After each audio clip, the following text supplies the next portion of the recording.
and thank you for listening to The History of World War II podcast, episode 263, 1,000 Cuts.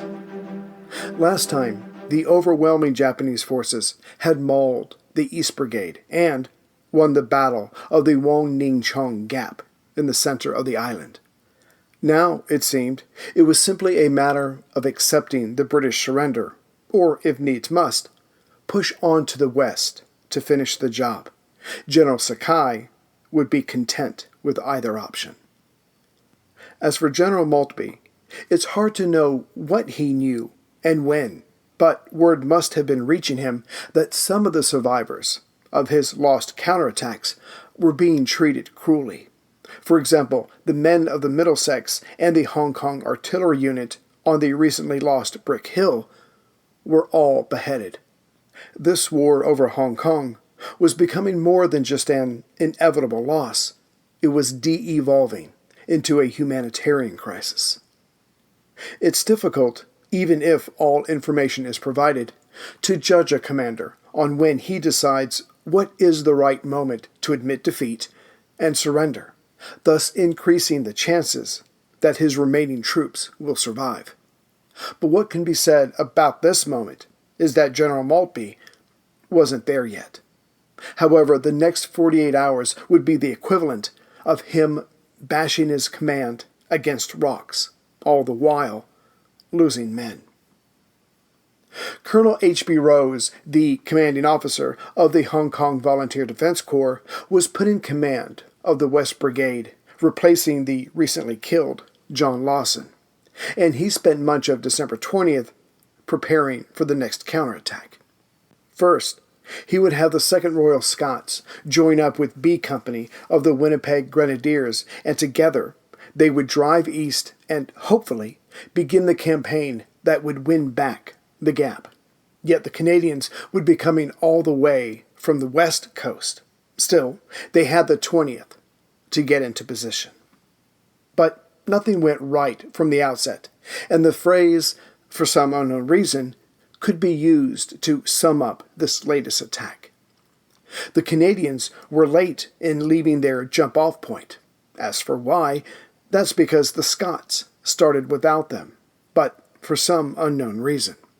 Still, it was a fact that could not be wished away, hence the Grenadiers, coming from the west coast, reached the western basin of Mount Nicholson, just west of the gap, split into 2 groups. Each one circled Nicholson on either side, and met up again, which is where the Scots were supposed to be, on the eastern slope, but now they were nowhere in sight. Nothing for it, the Canadians moved off, now above the gap, and as it was before sunrise on December 21st, they hoped to use the darkness and the recent rainstorm as cover. It was probably those same rain clouds that allowed Colonel Doi to do what he did. The day before, the 20th, Doi's scouts reported back to him that though the Scots were on the eastern base of Mount Nicholson, there were no British troops at its heights. So, having the manpower available, Doi ordered a battalion of the 228th Regiment to break into 3 groups and make for the summit of Nicholson, figuring at least one of those groups had to make it. But by the evening of the 20th, all 3 had reached the heights. Mount Nicholson now belonged to the Japanese. So in the morning of the 21st, as the Grenadiers reformed on the eastern slope, they were met by the Japanese above them, who saw them coming. The Canadians were soon enveloped, suffering massive casualties. All of its officers, 7 NCOs, and 29 troops. The survivors were pushed back to the western side of Nicholson. The entire plan had unraveled, with nothing to show for it, but more killed and wounded. Colonel Doi wasted no time and planned to push west to take the next height, Mount Cameron, a half-mile due west of Nicholson. Here's a question for you. What would you do to save humanity? And how far would you go to stop someone who was getting in your way? The ancient rivalry of assassins and Templars cuts to the heart of good versus evil. But it wasn't always clear who was good and who is evil. Plug in to explore the amazing world of medieval feuds. Echoes of History, Assassins vs. Templars is a special collaboration between History Hit and Ubisoft, the masterminds behind the Assassin's Creed games. Hosted by Dan Snow from History Hit and Matt Lewis from Gone Medieval, together they will take a close look at the real history of the secret societies, which inspired the Assassin's Brotherhood and the Templar Order in the Assassin's Creed games. Plus, they will bring on other premier historians as they discuss unearthing the myths of the Grail and who really was the inspiration for the main characters in the game. Echoes of History, Assassins vs. Templars podcast is available right now wherever you get your podcasts. Listen and subscribe to Echoes of History today to discover the hidden truths that have shaped our world and inspired the video game series. That's Echoes of History, wherever you get your podcasts. Listen today and subscribe for more. Meanwhile, Brigadier Cedric Wallace, the East Brigade commander, had planned a fresh assault on the Gap with his remaining forces. It was hoped that as his forces would be striking from Stanley Mound, near the Repulse Bay area, to the southeast of the Gap, this, in conjunction with the push coming from Colonel Rose's men from the west, would be enough to throw the enemy out of the Gap, thus resetting, more or less, the game board. So early in the morning of December 21st, his force of one company of Royal Rifles, another of the Hong Kong Volunteers, a machine gun section from another company, and the last two Bren carriers set out. But this endeavor fared no better than the Canadians at the base of Mount Nicholson. Right away, artillery fire rained down on this force from Red Hill to the east. Moreover, the heights in this area that had to be in friendly hands before they pushed on to the Gap were already occupied by Japanese forces. So instead of a stealth march to the northwest, this force under Major Macaulay of the Royal Rifles was in the thick of it before getting very far. As hours of fighting went by that day, the number of Japanese troops determined the day. By 5 p.m., Macaulay and all of his officers were wounded. Brigadier Wallace, disgruntled, ordered a pullback. His men had walked into a force equivalent of 2 enemy battalions, with full artillery support and 3 tankettes. Though the British counterattacks were bleeding their manpower, General Sakai had decided to go on the offensive. Thus, another force was landed on the north coast, just to the east of Victoria City, itself to the northwest of the Gap, on the morning of the 21st. This force pushed its way west and used its artillery to take out an anti-aircraft gun on the city's eastern edge. Then, one by one, all the British-controlled guns were silenced. Despite this, Maltby wanted another assault, attempted from the Stanley area to the southeast of the Gap. Yet first the area had to be secured, as the Japanese kept sending probing forces from the East Coast area. With that done, another force, comprising 2 platoons of Royal Rifles and 2 Hong Kong companies, both using 2 of their last trucks, set out. But when the commander of this latest force made it to the southern edge of the Gap, he was able to see some of the enemy forces that he would have to engage. Their numbers staggered him. So on his own, he called off the attack. The Gap remained in Japanese hands. As the sun rose on December 22nd, the Japanese felt confident enough, as they controlled Victoria Harbor, to bring over their heavy guns. Now, no positions along the western half of the northern coast were safe. But that was only the beginning of the Commonwealth troops' problems. Just above Repulse Bay, to the south, the hotel by that name was under attack by 2 Japanese battalions. The numbers involved told of an eventual victory, but the question was, how many men would General Sakai lose? As for the Stanley Peninsula to the hotel's immediate right or east, the British had worked hard to throw together a defensive line. But due to a lack of numbers, this was not a continuous line, but rather three major groupings of troops. First, the most northern section was made up of Middlesex soldiers, Royal Rifles, and Hong Kong volunteers. The second group was centered around Stanley Village, along the coast of Repulse Bay, about halfway down the coast, again made up of Middlesex and Hong Kong troops. The third group, on Stanley Hill itself, was mostly manned by Hong Kong artillery units, though some of those men had been selected to fight as infantry, should the Japanese get that close. Overall, the British line was controlling the bottom third of the peninsula, but even this most furthest south defense was about to be tested. Stanley Mound, just off the coast of Repulse Bay, and about a fourth of a mile away to the northeast, Sugarloaf Hill, were both attacked. These heights were defended, and indeed made the British defensive line possible here. On Sugarloaf, the Japanese came, wave after wave, though the B Company of Royal Rifles and a platoon of Hong Kong troops held them back. But before the day was over, the defenders would find that there were still many more enemy troops than they had bullets. Thus they were forced to make their way to the southern slope of Sugarloaf. At Stanley Mound, it was the same situation. Charge after charge hit the defenders, again a mix of Canadians and Hong Kong troops. But they held their ground, though their ammunition was beginning to run low. Though the Commonwealth troops in the Stanley area were holding their own, just barely, they were contained, unable to assist anywhere else, and the North and the West needed help. To the north of the Wong Ni Chong Gap, near the coast, a company of Punjabis was holding out.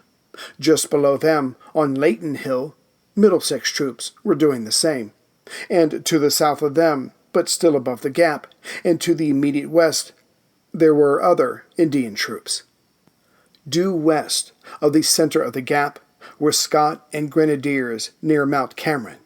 To the south of Cameron was a force of 2 companies of more Grenadiers. And south of all these, along the southwestern coast of Hong Kong, were British and Hong Kong troops. Like in the Stanley area, the British didn't have so much a defensive line, but rather a spread-out series of units. But just to the east of all of these was the Wong Ning Chong Gap, and this was held firm by the Japanese, and it would be from here that their latest attack would come. And their first target was Mount Cameron, due west of Mount Nicholson. Instead of attacking all these heights and losing many men in the process, bravery is not always more important than victory. It was decided by the Japanese to again take advantage of their numerical superiority and form a line just over a kilometer long that would start just south of Mount Cameron and continue on back in a southeasterly direction to Little Hong Kong, basically on the western side of the gap from the middle to its end at the south. The Commonwealth forces were not only fewer here, but were positioned more to the west. If all went well for the Japanese, the British-led troops to the north could be contained, like those in the Stanley area, while the enemy troops swung around from the south and could threaten them from the west. Further, as the headquarters of the West Brigade and that of the Grenadiers was just north of Mount Cameron, if the Japanese got in behind them from the south, the entire British command structure could be captured. Seeing this formation take shape in the south, the British tried to form their own line opposite of it, though smaller, thinner, and more to the west, which ended at Mount Kellick, just behind Aberdeen to the south. Not that the Japanese gave up on the idea of reducing the Commonwealth troops to the north.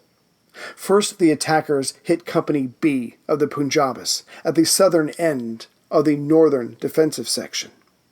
The Indians held the Japanese back once again, but by the time the aggressors pulled back, the Indians only had 8 men left, and 2 light machine guns. A second attack would surely win over. With the Punjabis so reduced in numbers, a gap opened up between them and the Scots, who were near Mount Cameron. This opening was about to be exploited, but a desperate flanking attack by another Punjabis unit caused the Japanese to pull back. Still, the gap was there. There simply weren't enough men to close it. Another Japanese unit then attacked just south of Mount Cameron, but were driven off by D Company of the Winnipeg Grenadiers. Another temporary solution. It became apparent to both sides that if the Japanese moved any further west, the various positions of defending Commonwealth troops would be cut off from each other and could fall one by one, basically the beginning of the end.